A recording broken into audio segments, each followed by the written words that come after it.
बिस्मिल्लाहिर्रहमानिर्रहीम। अस्सलाम वालेकुम नाज़रीन, मैं हूँ हम शहरी आरिफ हमीद भट्टी। बिला आखिर वो तहरीक आ गई जिसका 25 करोड़ आवाम करी थी। पाकिस्तान में लाकानूनियत, जुल्म ज़्यादती, नाइंसाफ़ी के वक्त वुकरा ने बहुत बड़ी तहरीक चलाने का ऐलान कर दिया। पाकिस्तान में मौजूदा हुकूमत के लिए ख़तरे की घंटी बज गई। आइन से इनहराफ करके इलेक्शन से भागने वाले बंद गली में पहुंच गए। वुकला कन्वेंशन में पाकिस्तान भर की बारों ने फैसला किया कि 14 सितंबर से मौजूदा लाकानूनियत, इंसानी हकूक़ की वायलेशन के खिलाफ हड़ताल की जाएगी और किसी भी सूरत अदारों की बेतौकीरी करने वालों को माफ़ नहीं किया जाएगा। दूसरी तरफ कोर कमांडर कॉन्फ्रेंस में अहम ऐलान हुआ कि पाकिस्तान महफूज हाथों में है। अवाम और अदारों के दरमियान फासला पैदा करने वालों को कामयाब नहीं होने दिया जाएगा। नाज़रीन, यकीनन पाकिस्तान की फौज और अवाम में कभी ना फासले थे, ना हो सकते हैं, ना हैं। यकीनन इख्तलाफ राय होती है, लेकिन आजकल आर्मी चीफ खासे मुतरक है, बिजनेसमैनों से मिल रहे हैं और उन्होंने कहा कि पाकिस्तान में करप्शन के खात्मे, स्मगलिंग के खात्मे और हुंडी और नजायज़ पैसा कमाने, बिजली चोरों के खिलाफ कार्रवाई होगी। काश उनके इस फैसले को सारी कौम काबिल तहसीन करार दे रही है, लेकिन दूसरी तरफ ये सियासतदानों की नाकामी भी है। एक तरफ सरहदों की हिफाजत और दूसरी तरफ जो बुनियादी काम है सियासतदानों को, उसमें भी वो नाकाम नज़र आ रहे हैं। और आखिर में तहरीक इंसाफ के चेयरमैन की मिसिस को नैब में तलब करके 3 घंटे पूछगिछ की गई। उसके बरक्स अरबों रुपए कमाने वालों को नैब कवानीन में तरामीम करके रियायत दी गई, जिसका सुप्रीम कोर्ट जल्द फैसला सुनाएगी। और ये खबर आवाम के लिए तस्कीन का बायस होगी कि मुल्की खजाना लुटेरा करने वाले नैब कवानीन में तरमीम को बचने वाले कानून की गिरफ्त में होंगे। नाज़रीन, अब आ जाते हैं पाकिस्तान में जमहूरियत के लिए हमेशा वकला और सहाफ़ियों ने नुमाया किरदार अदा किया। सियासतदानों ने भी बहुत सारी कुर्बानियाँ दी, लेकिन कुछ सियासतदान मफाद परस्त हमेशा इक़्तिदार में आने के लिए बड़ ताकतवर हलकों से हाथ मिलाते, उनके खुशनुदी करते, उनके लिए आइन शिकनी भी कर जाते। अब उस रोकने के लिए पाकिस्तान में 1.5 साल से होने वाली लाकानूनियत और इंतकामी सियासत के खात्मे और आइन की बहाली के लिए पाकिस्तान में काला कोट पहनने वाले वकला बरादरी ने, जमहूरियत पसंद वकला ने आज एक निगरान हुकूमत के लिए खतरे की घंटी बजा दी है। उन्होंने कहा, अगर 90 दिन में इलेक्शन ना करवाए गए तो 14 सितंबर से हड़ताल होगी मुल्क भर में। याद रखें, महंगाई की वजह से ताजर, आम शहरी, बिजनेसमैन सारे ही ऑलरेडी सड़कों पर है। इस वक्त बदतरीन सियासी अदम इस्तेकाम और माशी अदम इस्तेकाम है। यहाँ तक के बैरून मुल्क ऑस्ट्रेलिया पाकिस्तान के स्टूडेंट के वीज़े इसलिए रिफ्यूज़ कर रहा है कि आपके मुल्क में सियासी अदम इस्तेकाम है, माशी तबाही है। अब इन हालात को बेहतर करने के लिए मुहिब वतन पाकिस्तानियों ने आगे आने का हतमी फैसला कर लिया। सुप्रीम कोर्ट बार एसोसिएशन के तहत होने वाला वकला कन्वेंशन ने पाकिस्तान में होने वाली आइन की बेतुकीरी को खुलकर बेनकाब किया और आइनी माहिरीन ने अपने राय दी और ऐलान किया कि 14 सितंबर से गैर आइनी कामों के खिलाफ वकला बरादरी एहतजाज करेगी। और इसमें पाकिस्तान की आवाम ने, सिविल सोसाइटी ने, आम शहरियों ने जो महंगाई के सताए थे शामिल होने का अंदिया दे दिया, जो मौजूदा हुकूमत के लिए खतरे की घंटी है। दूसरी तरफ नाज़रीन, एतजाज़ अहसन ने आज दबंग अंदाज में कहा कि सुप्रीम कोर्ट में जितने भी केसेस ज़ेर अल्तवा हैं, चीफ जस्टिस पाकिस्तान को चाहिए कि इनका फैसला करके जाएं, क्योंकि अदालतें अगर फैसला ताख़ीर में करेगी तो ये भी नाइंसाफ़ी है। बर वक्त इंसाफ का फैसला होना ज़रूरी है, वो फैसले हमारे खिलाफ ही क्यों ना हों। एतजाज़ ने अपने खिताब में कहा, इस वक्त निगरान हुकूमत अपनी सरासत तजावज़ कर रही है और गैर आइनी तौर पर पंजाब और KP में हुकूमत चल रही है, जिसे मजीद वकला बरादरी और सिविल सोसाइटी बर्दाश्त नहीं करेगी। और अवाम ऑलरेडी हुकूमत की महंगाई की वजह से सड़कों पर, बिजली, पेट्रोल और गैस की कीमत की वजह से सड़कों पर है। एतजाज अहसन ने कहा पाकिस्तान में मुंतखब हुकूमत ना होने की वजह, सबसे बड़ी वजह चीफ इलेक्शन कमीशनर है जिन्होंने हल्का बंदियों के नाम पर इलेक्शन को अल्तवा में डाला, और चीफ इलेक्शन कमीशन पर तरीके इंसाफ नून लीग का निजी दफ्तर होने का इल्ज़ाम भी लगा चुके हैं। और इन्होंने हमेशा चीफ इलेक्शन कमीशन ने इलेक्शन में ताखीरी हरबे इस्तेमाल करने के लिए अपने इख्तियार से तजावज़ भी की।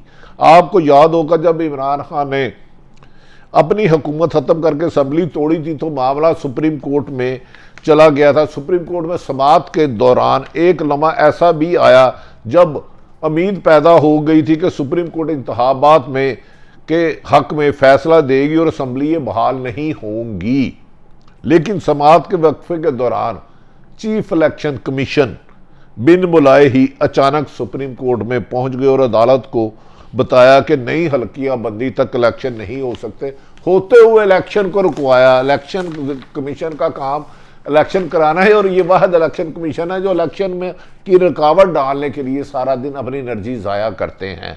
चीफ इलेक्शन कमीशन के इस बयान के बाद सुप्रीम कोर्ट ने स्पीकर की रूलिंग को गैर आईनी करार देकर अदम एतमाद पर वोटिंग कराने का फैसला किया।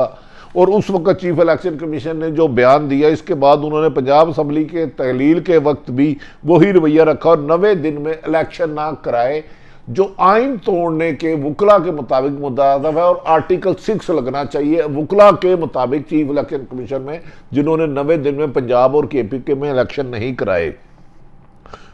नाज़रीन, अब कौमी असम्बली की मुद्दत ख़त्म होने के बाद भी वही नई हल्का बंदियां का ड्रामा खेला जा रहा है। इसको जवाज बनाकर खड़ा कर दिया और आइन की खिलाफ वर्जी का बहाना अपनाया जा रहा है और वकला कह रहे हैं हम इस झूठे जवाज के पीछे छुपने नहीं देंगे, अब ना निगरान हुकूमत को ना इलेक्शन कमीशन को।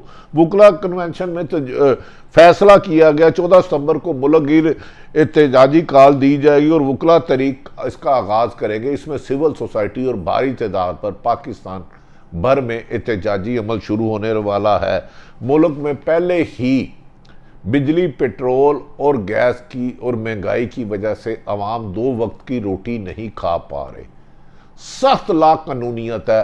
हाई कोर्ट के जज साहबान ने आज गुज़श्ता रोज जस्टिस बाबर सत्तार ने दबंग फैसला दिया कि उनके हुक्म के बावजूद DC इस्लामाबाद और पुलिस अफसरों को तौहीन अदालत का नोटिस जारी करके फर्द जुर्म आयद कर दिया। और ये नोटिस उन्होंने कहा नज़रबंदी के अहकाम जारी करने पर दिया कि आप अख्तियारात से तजावज़ कर रहे हैं। ये 16 MPO के लिए फिरते हैं। एक तरफ अदालतें किसी को रिलीफ देती हैं, जमानत देती है और आप इनको गिरफ्तार करते। उन्होंने डिप्टी कमिश्नर से कहा आप अगर जेल जाएंगे तो आपको पता होगा बेगुनाह आदमी को जेल भेजना क्या होता है। यहां तक कि उन्होंने कहा इसकी सजा तौहीन अदालत की 6 माह कैद है। जिस दिन इस मुल्क में आइन तोड़ने वाले और सरकारी इदारे जो सियासतदानों को आलाकार बन के जमहूरियत, कानून और आइन का मजाक उड़ाते हैं, इन्हें गिरफ्तारियां शुरू हो गई तो मुल्क में कानून की हुक्मरानी होगी और इसी को रूल ऑफ लॉ कहते हैं। आजकल बदकिस्मती है, आला अफसरान आइन और कानून के मुताबिक अपनी जिम्मेदारियां अदा करने की बजाय हुक्मरानों के ज़ाती गुलाम बने हुए हैं, जिसकी वजह से मुल्क में आइन भी बेतुकीर हो चुका है, कानून भी बेतुकीर, अदलिया भी बेतुकीर। यहाँ तक कि सदर पाकिस्तान के बारे में अफवाहें डाली जा रही हैं कि वो रिज़ाइन दे के, जबकि उन्होंने वाशगाफ लफ्ज़ों में कहा आइन कहता है जब तक चारों सूबों के इलेक्शन और कौमी असम्बली के इलेक्शन ना हो आरफ अलवी ही सदर रहेंगे। उन्हें सदर सदारत से निकालने दीवाने की ख्वाब देख रहे हैं। नादरीन, दूसरी तरफ ये भी कहा जा रहा है कि गुज़श्ता रोज़ कोर कमांडर कॉन्फ्रेंस हुई जिसमें हाफिज आसम मुनीर साहब ने कहा कि अवाम और अदारों में नफ़रतें पैदा करने वालों के ख़िलाफ़ कार्रवाई होगी, यकीनन होनी चाहिए, क्योंकि एस्टैब्लिशमेंट फ़ौज पाकिस्तान की अवाम की है और पाकिस्तान की अवाम में से ही लोग पाकिस्तान फ़ौज में जाते हैं, कोई दूसरी जगह से नहीं आते। ताहम इख्तलाफ राय होती रहती है। माजी में सियासी जमातों को ख़त्म करने के लिए एहतसाब के ड्रामे किए जाते रहे, सैफुर रहमान हो या जस्टिस सरदार रियाज या मौजूदा। लेकिन बदकिस्मती है कि पाकिस्तान में कभी भी करप्शन के ख़िलाफ़ एहतसाब नहीं हो सका। दूसरी तरफ तहरीक इंसाफ के चेयरमैन ने अपने आइनी माहिरीन को यकीन दहानी कराई है कि वो साइफर केस में बिल्कुल बेगुनाह है और आइनी माहिरीन के मुताबिक आइंदा हफ्ते उनकी साइफर केस में ज़मानत यकीनी आइन और कानून के मुताबिक है। कल तक की जज साहब छुट्टी पर थे, जबकि इसके अलावा नैब ने तहरीक इंसाफ को चेयरमैन को पकड़ने के लिए पंजे कस दिए और इसीलिए गुज़िश्ता रोज़ बुलाया। दूसरी तरफ तहरीक इंसाफ की बड़ी तादाद ने कहा कि शहजाद अकबर माजी में हमेशा उस वक़्त की अपोजिशन PDM पर इल्ज़ाम लगाते थे। ये वक्त है कि वो आकर साबित करे कि वो तहरीक इंसाफ का आम कारकुन जो गली मोहल्ले में है, और सैकड़ों लीडर इस वक्त सजाएं काट रहे हैं, इंतकाम का निशाना बन रहे हैं, और मुफ्त में मौजे लेने वाले शहजाद अकबर जुल्फी बुखारी मुल्क से भागे हुए हैं जो ओवरसीज़ के हीरो बनते थे। असल हीरो वो है जो इस वक्त अटक जेल में बैठ के भी झुक नहीं रहा, पीछे नहीं हट रहा और हकीकी आज़ादी की जदोजहद जारी रख रहा है। आइनी माहिरीन के मुताबिक इमरान खान ने साबित कर दिया कि वो माजी के हुक्मरान पीपल्स पार्टी और नून की तरह NRO लेके मुल्क से बाहर नहीं जाएंगे और रूल ऑफ लॉ, आइन की बहाली और अवाम की बुनियादी हकूक़ के लिए जदोजहद जारी रखेंगे। कहा जा रहा है कि सदर बहुत जल्द नए इलेक्शन की तारीख पर फिर मुशावरत वकला से आइनी माहिरीन से शुरू कर दिया है। मौजूदा निगरान हुकूमत के लिए वकला की 14 सितंबर से मुल्कगीर तहरीक एक बहुत बड़ी ख़तरे की घंटी है, और इससे अगर ये तहरीक चलती है तो शायद मुस्लिम लीग नून के सदाबहार सदर या लीडर नवाज शरीफ पाकिस्तान वापस ना आए। ये वो सूरत हाल है जो अगले महीने दमादम मस्त कलंदर सुप्रीम कोर्ट से बड़े बड़े फैसले PDM में सफ़ा मातम सियासी बिच सकता है। अल्लाह ताला पाकिस्तान का हामी और नासिर हो। पाकिस्तान जिंदाबाद।